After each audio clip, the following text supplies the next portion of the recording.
On today's episode, I review AEW Revolution as well as look back at how Friday Night SmackDown transpired and look forward to the next episode of Monday Night Raw and predict NXT Roadblock. A lot to talk about on this episode of the J Area Wrestling Podcast.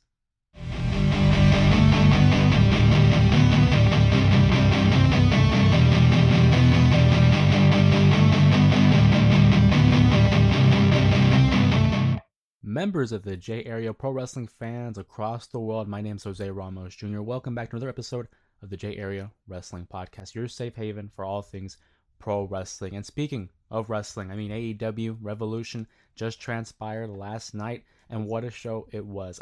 Top to bottom. It was being praised as probably one of the best pay-per-views that AEW could produce. Now, whether or not that's the case, that's for the vast majority to determine. But when we talk about the match results and who had emerged victorious, really a who's who of talent. AEW, we would like to think, prides themselves in the in-ring work of its company. There's people like the WWE who very much are influenced by the storytelling aspect, and for those who are more heavy based in the in-ring aspect, that's where you find All Elite Wrestling. But we look at All Elite Wrestling, AEW Revolution, and a lot of there's some criticism going towards their main event scene, right? It was obviously Adam Copeland, going by Cope now, challenging Jon Moxley, the leader of the Death Riders, and also the reigning and defending AEW World Champion. And we thought it was going to be a stand-up match, right? One-on-one, who's going to be the better man to emerge and represent the company in the next wave of the year. Instead, we get treated with a little bit of a swerve here. Christian Cage, who we've known to have the Casino Gauntlet contract, guaranteeing him a championship opportunity of his choice throughout the year. He'd won that back at All In, has finally decided to cash in. So in the midst of the match, it becomes a triple threat, a three-way between Cope, Moxley, and Christian Cage. Now, for a moment there, I don't know about you, but for a moment there, they actually had me believing that Christian Cage was going to emerge victorious, win the AEW World Championship, and sneak out of the arena with the very same briefcase championship. Depends where they want to go with it. Rather, he gets the spear and then the kill switch on to Adam Copeland, and is then treated to that chokehold, the devastating chokehold that Jon Moxley has put out countless of his opponents. And we get the classic finish where it's the heel in front of the baby face, choking out. Basically, Jon Moxley gets the win. He successfully defends the title. The reign continues, and just as I thought, it wasn't going to be Cope. It wasn't going to be Christian Cage. When he first won the championship, I was of the mindset that it was going to be Darby Allin. I think Darby Allin is a perfect, a suitable challenger for Moxley, as well as a way to defend the honor of AEW. He came through as the protege of Sting, who was the franchise, the face of WCW, arguably of TNA as well. Make up your arguments there. AJ Styles is out there who wants to disagree. So I think it made sense to have Darby Allin as an individual. As we approached Revolution, I was of the mindset maybe Will Ospreay. I think Will Ospreay is a solid choice here. Maybe at All In. But that's not the case because the new number one contender, Swerve Strickland, who I think had a great year in 2024, a solid title reign as the AEW World Champion. He is now next up to face off against Moxley. Now, that's probably going to be what's scheduled for Dynasty coming up in April. But regardless, it's a matchup that we haven't really seen, especially in a primetime slot of a pay-per-view. Swerve Strickland, who just finished his feud with Ricochet. And you know what? I got to give Ricochet his flowers. There's people out there who were criticizing Ricochet and his promo skills, whether or not it was the right call to jump from the WWE to AEW. I do think it has benefited him in the most part because it was a slow start, I will say. But over time, he got his footing. I think the promos have gotten better. The in-ring quality never was tarnished, in my opinion. And he found a great dance partner in Swerve Strickland. I was invested in their matchups. It was nice to see that Ricochet was thriving elsewhere. So I'm interested to see where Ricochet goes from here. But Swerve Strickland, we know where he's going. Straight to the main event, trying to regain the AEW World title that he had lost all the way back at All In to Bryan Danielson, the former teammate, former buddy of Jon Moxley. So there's a little bit of ways that they can go about with this story. Will it be a barn burner? We'll have to wait and see. I think it certainly has the potential. Jon Moxley's run as the champion and as the leader of the Death Riders has been hit or miss with a lot of fans. Me personally, it doesn't bother me as much as the others, but still, the story is there. We're looking forward to it. Will Swerve Strickland be the individual to finally end the reign of Jon Moxley? We talk about reigns. Toni Storm, timeless Toni Storm, a four-time women's world champion, had a fantastic matchup. I would argue it maybe stole the show at AEW Revolution. The Hollywood ending match here between Toni Storm and Mariah May for the world championship. A matchup, in a word, really chaos. You know, a lot of bloodshed, a lot of action, a lot of bad blood between these two. And the way they told this story over the course of the last year plus, I thought was masterful. I do think the saga between Toni Storm and Mariah May will go down as one of the best stories that AEW has told. One of the early indications of this was the dedication of the character for Toni Storm. And if you know anything about me, you know I'm a big fan of those who can commit, who get into the role and really dive into the psychology of a character. And Toni Storm, very much so, was very evident in her commitment. Her relationship with Mariah May had been explored as the mentor to protege to finally the student and the teacher. The student takes over and beats down the teacher, and then we get that moment there where Toni Storm reverts back to her original Toni Storm, the rock star Toni Storm. And people are thinking, oh, it's amnesia, or we're just repackaging her. And it was all a part of the plan that she was going to play the greatest role ever, and that was of herself. The reveal was fantastic. The match was even better. Toni Storm successfully defeats Mariah May, carries on the women's division on her back. My only fear now is, where do we go from here? Because this is a storyline that really took up a lot of the time in AEW. Not in a bad sense, right? It was good. We wanted it to be one of the premier matches. I think there was an argument to be made. It could have been the main event.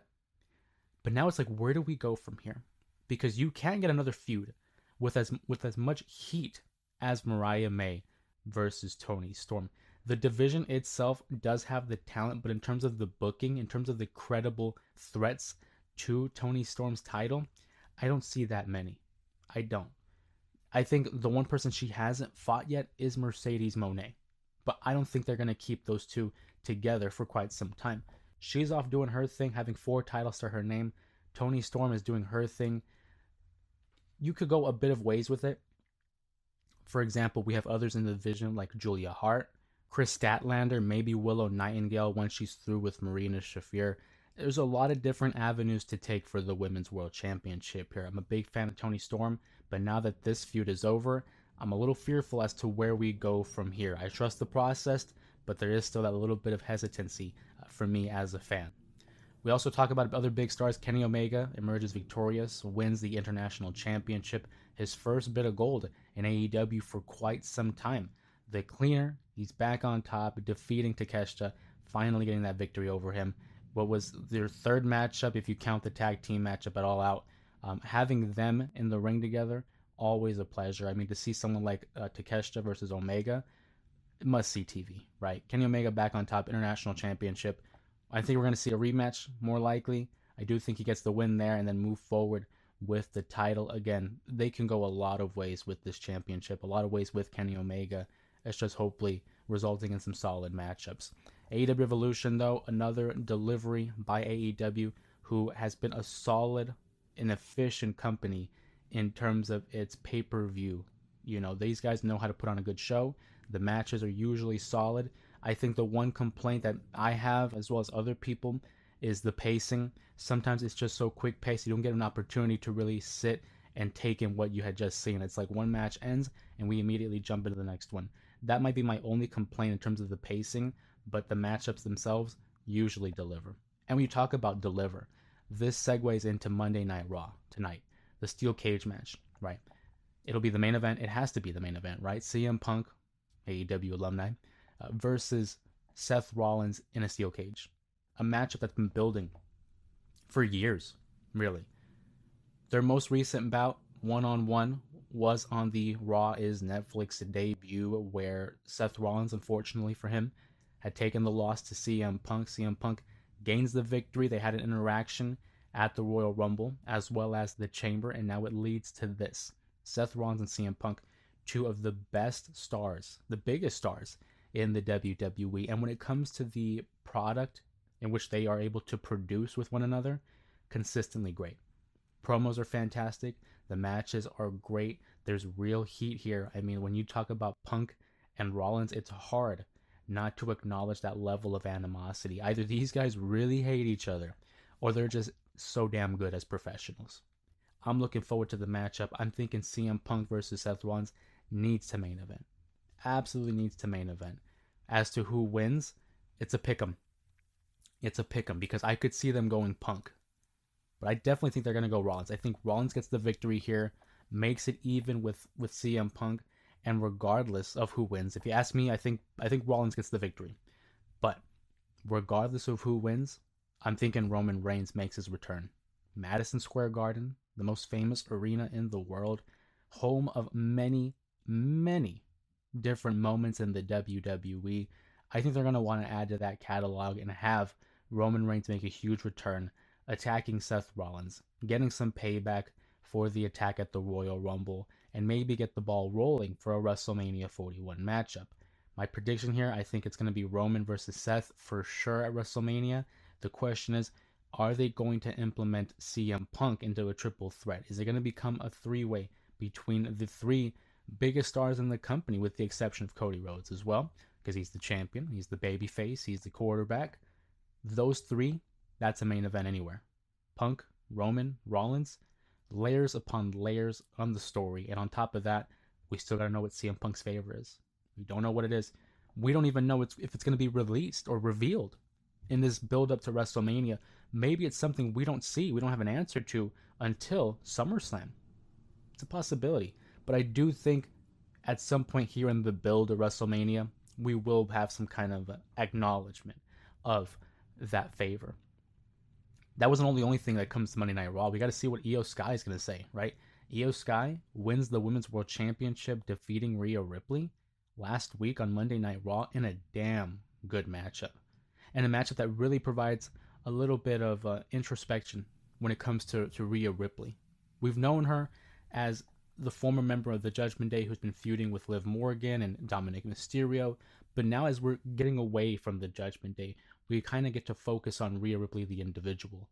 Again, I like this idea of what they're doing with Rhea Ripley, as she's becoming a loner. She's becoming isolated. Doesn't really have any friends. Her one friend, Iyo Sky, she cost that matchup that would be a qualifier for the Elimination Chamber, setting up the championship matchup on last week's Monday Night Raw. So Rhea Ripley doesn't have friends. She would like to think so. But Iyo having defeated her for the championship, there's probably a little bit of resentment there. Bianca Belair, who was the Elimination Chamber winner, was ringside for the matchup, was caught cheering for Iyo Sky, and again, that rubbed Rhea the wrong way, who, again, was close friends with both Iyo and Bianca, their NXT's big three during the Triple H era. So now we have to look at Rhea Ripley differently. No longer is she like the dominant force in the division. There's a little bit of vulnerability when it comes to Rhea Ripley. I want to see how she's going to wiggle her way back into this match. I can guarantee that. And what you can make the argument for is, one, a rematch clause, right? There was this whole thing in the WWE where if you lose your championship, you get an automatic rematch clause. They kind of strayed away from that in recent years, but Rhea can make the case that, hey, I do want a rematch because Bianca cost me. She could also go a little bit of the heel route. I don't think they're going to turn her heel, but it could be a possibility. She could go the heel route and say, Bianca put her hands on me. She pushed me, and the ref didn't call for the bell. That's a disqualification. I should be the rightful champion. They can go the heelish route, but I do think one way or the other, Rhea Ripley will be in the championship match at WrestleMania. I know I just said that the men could have a triple threat match. I think the women could have one as well. Bianca versus Rhea versus the champion Iyo. Tell me that's not a matchup you want to see. That's a matchup I would want to see, and a matchup that could main event WrestleMania. Night 1, because we know what Night 2 is going to be. But regardless, Rhea, Iyo, Bianca, And there's championship implications with Iyo Sky having just won the championship. Can Rhea Ripley regain the title that she lost, I guess, in her book? Can Bianca win the championship? She hasn't been champion since SummerSlam of 2023 when she was cashed in by Iyo. And then there's also the fact that she's 4-0. Bianca is 4-0 at WrestleMania. Can she make it 5? Can she continue her winning streak? I know The Undertaker had it for 21-0, but maybe Bianca can get some traction here. Must see TV. Definitely must see TV. And what else is must see TV was Friday Night SmackDown. There was some complaints regarding SmackDown and the quality of their program. The 3-hour thing, I will say, I think is excessive. I think 2 hours is the money mark. 3 hours is a little too much, especially in that final hour. Me, as a diehard wrestling fan, I find myself looking at my watch sometimes like, damn, we still got like another hour. But this week's SmackDown was an exception. Must see. Naomi, Bianca Belair. What a segment. That's the kind of wrestling I'm into. I know, there's some people who are very like, it's too soap opera for me. But you know what? At the heart of it all, pro wrestling is like an athletic soap opera. It was very reminiscent for me of like the older WWE storylines, the drama, the emotion. It makes me become so much more invested in the characters and in the matchup. Bianca Belair, we know, is the Elimination Chamber winner, will get the championship opportunity against Iyo Sky at WrestleMania. But in the back of her mind, she has to still think about what happened between Jade Cargill and Naomi, two of her partners from last year's WrestleMania, going at it. Jade Cargill makes her huge return at the Elimination Chamber, attacking, and I don't just mean attacking, I mean demolishing Naomi to the point where she wasn't even fit to compete in the matchup. So then, as Bianca's in the pod, screaming, yelling, questioning what is going on, great sell there by Bianca as well. She comes on to Friday Night SmackDown, wants some answers, and is questioning Naomi. Is it true? And Naomi beats around the bush, saying, you know what, I don't like the way she was with you. You know, taking advantage of your stardom, your excellence, your name, all the hard work. She's leeching off of you, essentially. Until finally Naomi breaks down and says, I did it. And in a promo that was very reminiscent of Rikishi, talking about, I did it for The Rock. Naomi did it for Bianca Belair. And you can see there was a moment there where both Bianca and Naomi shedding tears. I know some people aren't into the emotion when it comes to promos, and the crying is a hit or miss for some people, but those were real tears. Like, that was some acting right there. I give them the credit. It was a great segment. When Bianca Belair finally leaves Naomi in the ring, and you hear in Naomi's voice her, the cracking of like, don't leave me, like, I'm sorry, I did it for you, or saying how it was for you, you just don't realize that, and then calling her an ungrateful. I mean, It was great stuff. And the way the camera panned from Bianca Belair, and it takes a different angle so that you can see the Tron behind her. And then here comes Jade Cargill from the back. A great shot. She comes out, beats the holy hell out of Naomi again. And a great little moment there where she lifts up Naomi to deliver her finish. And you hear Naomi scream out for Bianca as she's going down. Top notch. I thought it was great. Love the matchup that we're going to have is Naomi versus Bianca, or excuse me, Naomi versus Jade. Whether that happens at WrestleMania or if it's going to happen like on the SmackDown before Mania, we'll have to wait and see. I think it's going to be a great showcase for Jade, though. A great opportunity here, who has been in the tag team division since her debut back at the Royal Rumble. It'll be a good four-way for her to transition as a single star. And also single stars. LA Knight, yeah, the new United States champion. Two-time U.S. champion. I like Shinsuke, but that title reign was not it. It was not it. His most memorable moment was probably the match against Andrade. And aside from that, it was really a blink and you miss it type of a title reign. I would not blame people years from now if we talk about the U.S. Championship and they don't realize he was the champion from the end of 2024 to the beginning of 2025. Real forgettable title reign. I've always been, the kind of guy who's going to praise the positivities. I don't focus on the negativities, but this one I can't ignore. It was egregious. It was bad. And some people I know have accused me of like being more of a WWE fan than AEW. Dude, I'm a pro wrestling fan. I'm gonna call out the good and the bad, and this was really bad. Like Shinsuke, I like the new presentation with his the darker demeanor, the darker tones in his theme song as well as his character building, but the title reign just was not it. LA Knight winning the championship is the right call. You can argue he never should have lost the title, but he's the champion now. So we're going to get to see that custom title strap again with the LA Knight logos all over. He's the right call. Over with the crowd. Every time he comes out, there's a big pop. His matches are getting better. His promos have always been solid. Character work is getting better. What more do you want? It's the right call. LA Knight wins the matchup. New U.S. champion, two-time U.S. champion. How about champions? Cody Rhodes, the WWE champion, coming out to address what had happened at the Elimination Chamber, sporting quite the black eye there. Now, whether or not that happened by John Cena or Travis Scott, I mean, hey, that's one thing. But Cody Rhodes, I think, is at his best when he's delivering the serious promo, the impassioned promo, the angry promo, right when you really can get invested in the words. Cody asked the question that we all want the answers to, and that's why, John. Why now? Why are we turning heel? Why are we turning our back against the WWE audience, the WWE universe, as they've been called for so many years? I think the answer is quite simple. John Cena is becoming desperate. He's at the end of his career, at the point where he recognizes that there's not much time left. Doesn't have that much time left to get number 17, to win the world championship for a 17th time. Allegedly breaking the Ric Flair record, which can be debated, of course. We know it's one of those records that it's kind of iffy, has an asterisk to it, but 17-time world champion. He realizes time's no longer his. It's passing by. So if that means he has to sell his soul to the final boss, The Rock, in order to get a championship matchup, a favorable advantage at that, he's going to do that. He's going to do that.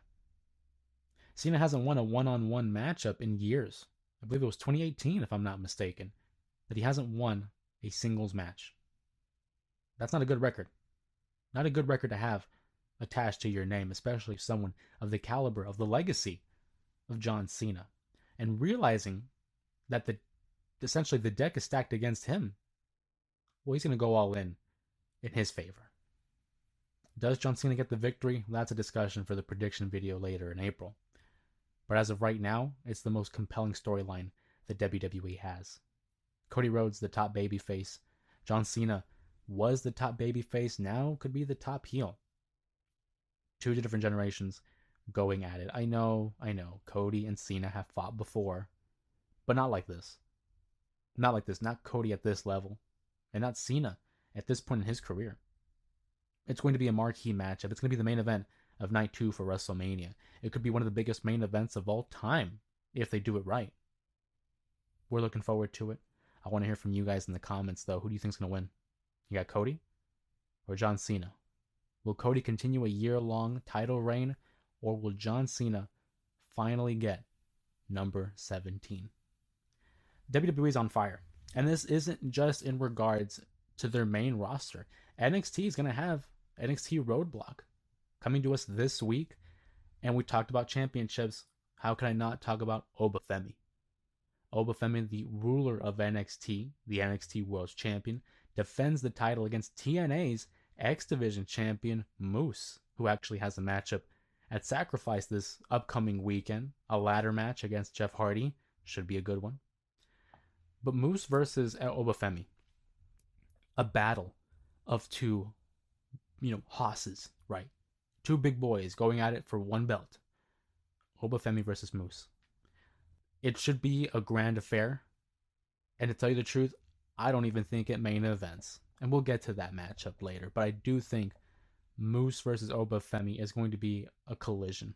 It's going to be a car crash. It's going to be two behemoths battling it out for the NXT title. I don't see how Moose wins this championship. The NXT title is going to stay on NXT. I see Obafemi getting the victory, maybe in some kind of I don't want to say chicanery, but having him lose clean would be an interesting choice here, being that he's one of the biggest stars in TNA. and that he has a ladder match against Jeff Hardy. But I do not see Obafemi taking a loss here. I think he gets the victory, continuing the reign, and then going from there. We talked about Jeff Hardy versus Jeff Hardy versus Moose at Sacrifice. The Hardys defend their TNA Tag Team titles, try saying that 5 times, against Fraxium, Nathan Frazer, and Axiom. In what should be a clash of tag team generations, they talked about who is the best tag team today. We have the best tag team of the modern era, allegedly, versus probably the greatest tag team of all time. This is the matchup I'm looking forward to. Oh, well, maybe second. But again, similar to how I can't see Obafemi losing the NXT title. Can't see the Hardys dropping the TNA tag titles. I think the Hardys go over. I think we're going to get a little bit of a hint of Fraxium breaking up. Maybe it's another instance where the golden ratio is hit on the partner. Axiom hits Frazer or Frazer hits Axiom. But I think they're going to be responsible for their undoing and losing to the Hardys, who have years of tag team chemistry. They're brothers, for crying out loud. And I think their bond is a lot stronger than Fraxium's. Hardys get the victory. No doubt about it. No doubt about it. The street fight should be a good one.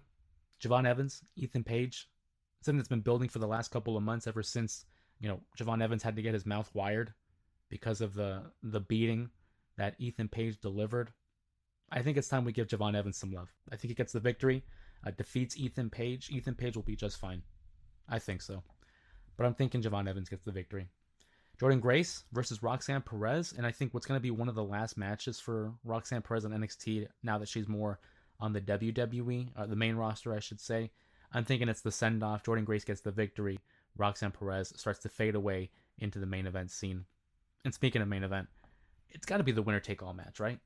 Stephanie Vaquer versus Julia, winner takes all. The North American Championship versus the NXT Women's Championship.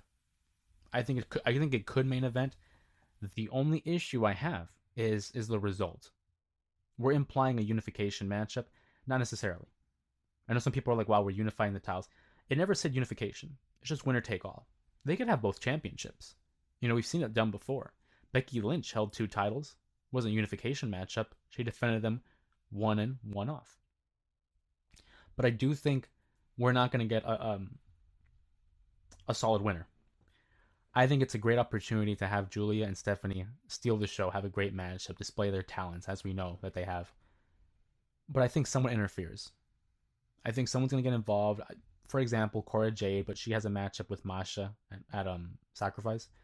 So maybe not Cora Jade, but I think someone interferes. I think we're going to get some type of interference that prevents it from getting a clean victory.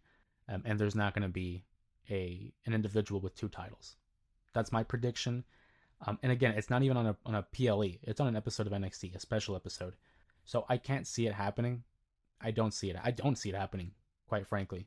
So I'm going to go Stephanie versus Julia.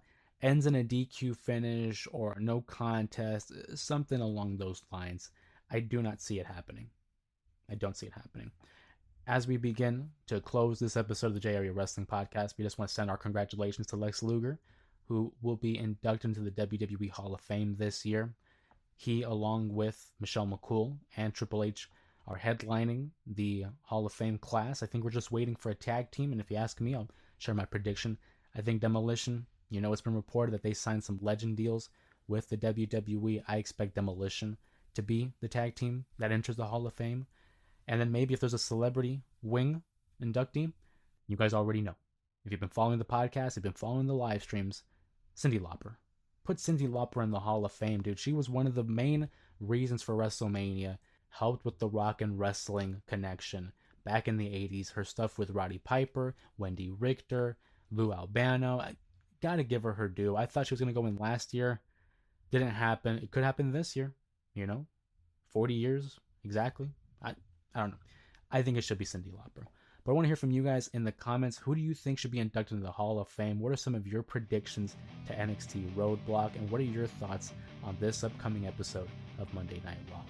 If you enjoyed this episode of the podcast, make sure you give the video a thumbs up, comment down below as I just mentioned, and don't forget to subscribe if you haven't already to stay up to date with all the pro wrestling content that we produce here on the channel. Of course, with that being said, my name is Jose Ramos Jr. Thank you for joining me on today's episode, and we'll be seeing you in the next one.